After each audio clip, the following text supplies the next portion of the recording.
Can we let go of diagnosis in mental health? And what are the tools that would allow us actually to try to understand mental health and see what we can do in order to streamline the process?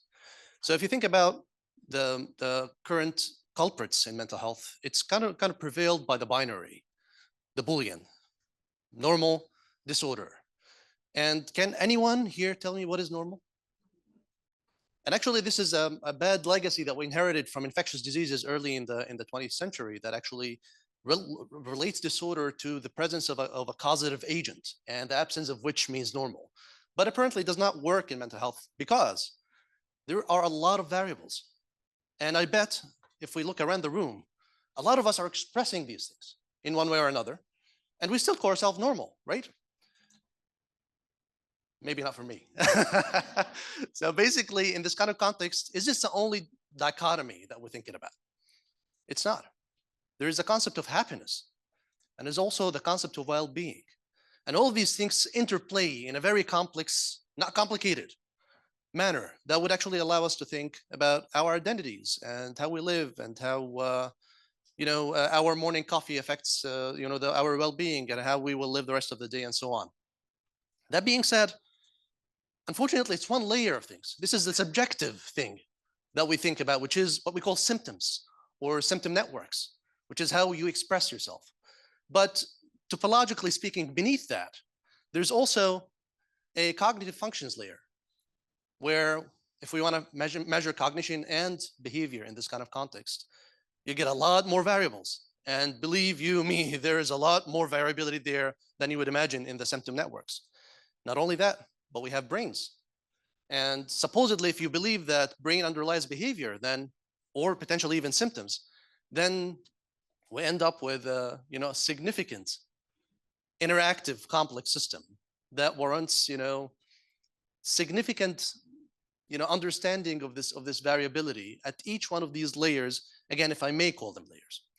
So is that the case? And again, as a steadfast neuroscientist, I would like to tell you, yeah, we can actually explain the whole world from the brain, but the reality is it's not, especially in the world that we live in, because there are wars. And apparently in the world that we live in, people can be killed with nobody caring. Not only that, but there are developmental influences where not just who we are today, we got to this point because of a series of actions and events that led us to where we are. And there are social cultural influences. All of that affects where this kind of interactive complex system is going to go.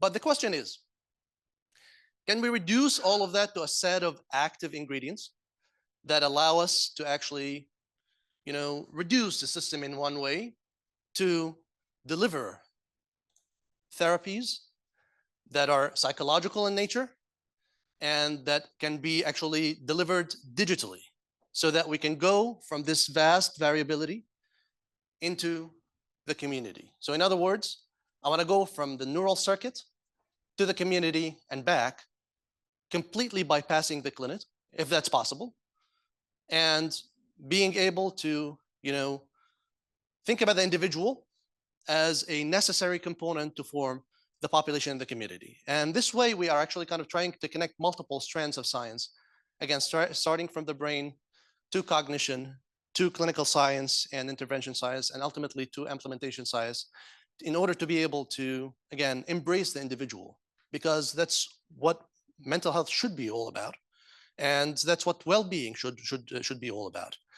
If you're interested in the tools of how we do that, I can tell you over the past 15 years, we've managed to actually kind of develop digital tools that would actually do the diagnostic and precision medicine part with almost 95% accuracy. I don't have the time to talk about it right now or about the results or tell you more about what I did, but if you're interested, please find me to try to help prove me wrong, not right. Thank you very much.